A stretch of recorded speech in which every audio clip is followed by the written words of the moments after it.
Yo, bawal to sa bata ah. Kung bata ka pa, scroll mo na. Okay? Saan? Ang sasin, ito timilis ka. Meron kasi ako nakitang nag-cosplay, nakala ko foreigner. So, mas madali kasing kausapin yung foreigner kasi English lang. So, ngayon, madaling magpa-post, gano'n. Tapos, ngayon, naging okay naman yung flow.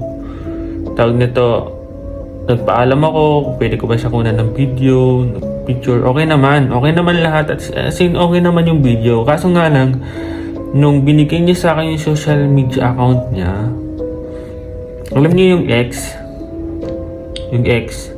Yung, di ba nawala na yung Twitter? Sabi nila, yan daw yung naging kapalit ng Twitter, yung X na social media. Hindi sikat sa Pilipinas yun, pero nung na-check ko siya dun, grabe yung mga content niya. Censored talaga yung mga content niya. Binigyan niya ako nung card na yun. Ito siya. Binigyan niya ako nito nung tinignan ko tong QR code na to kasi naku-curious nga ako sa mukha niya.